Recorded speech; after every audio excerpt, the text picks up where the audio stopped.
We have an 8 on Your Side medical report tonight. A York County man's life has changed drastically since he developed a life-threatening illness 4 months ago. Paul Miller of Spring Grove wants to be productive again, but is being forced to fight the federal government. Medical reporter Susan Shapiro says family and faith keep him going. Without God's grace, I wouldn't go through it. Paul Miller is a man of strong faith who is now considered a miracle. It's a miracle. He's a miracle. That's in short and in long what it is. It was Super Bowl Sunday when he started feeling ill. He ended up in York Hospital, diagnosed with a life-threatening illness, Streptococcus pneumonia. I worked the Saturday before, and like 48 hours after that, you go from working to being almost dead. After 3 days, he was airlifted to Lehigh Valley Hospital in a coma. His wife of 35 years had to make an agonizing decision that would save his life, but change it dramatically. It was very, very hard to do, and to have the weight of that on your shoulders was phenomenal. Doctors amputated Paul's hands and feet to keep the ravaging infection from doing more damage to his body, and they removed dead tissue from his upper lip and nose. It's totally life-changing. Have you tried going up and down the stairs at all yet with him? Not at home, but Paul has gotten prosthetics for his feet, but is still waiting for artificial hands. He is well healed, so he is more than ready. The 55-year-old is now eligible for disability income from Social Security, but under law, because he is younger than 65, he has to wait 2 years to receive Medicare insurance. That will help pay for prosthetic hands that can run tens of thousands of dollars. There's many people in his same situation that are in a wait, and wait some more. Well, the system is majorly flawed. Something should desperately be done. You're not going to get your hands and your feet back. So what do you do in 2 years? There you go. Shelley is now Paul's hands, doing just about everything for him.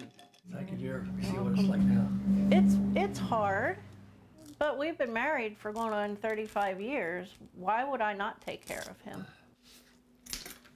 Thanks again. That was good. You're welcome. Love you. Thank you. you. As days go on, with no hands and being totally dependent on her, it's getting a little worse. It's almost like a little piece of you dies every day until you get your hands, until you can be productive again. That goes the other way, honey. Yep. There you go. Paul founded Paul Miller Trucking in 1978. He turned the business over to his son about a year ago, but was still actively involved. But he says now, without hands, there's not much he can do around here. I can feel it moving. His work is now physical therapy, strengthening his arms and improving his range of motion with the hope that he will eventually have 2 hands. I'm doing ultrasound to try to get that muscle to relax.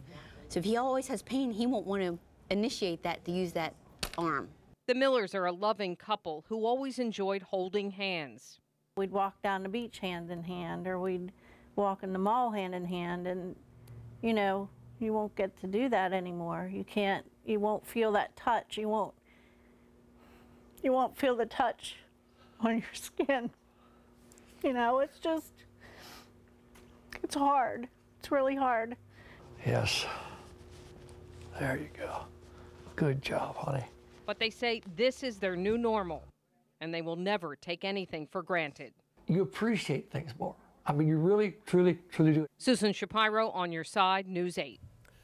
There is a chance that Paul may be able to get hands through occupational vocational rehabilitation, which helps people with disabilities get or retain employment.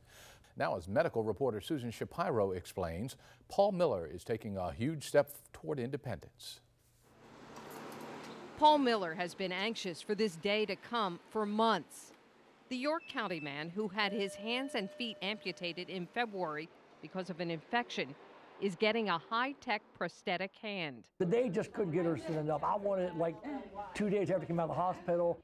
Because Paul plans to return to work at his trucking company and hopefully get back on the road behind the wheel of a truck, the Office of Vocational Rehabilitation determined he was eligible for the $84,000 hand.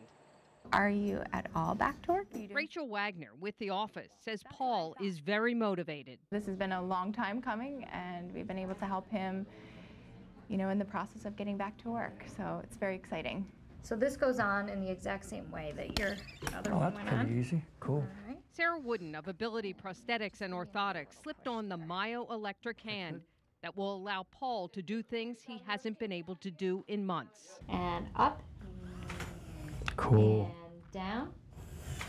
And up. Well, you got it doing different stuff, lady. Electrical impulses from Paul's own muscle movements are amplified and sent to a processor in the hand that controls the fingers and an opposable thumb, which moves to the palm of the hand. Oh, it's a lot to learn, but it'll be well worth it.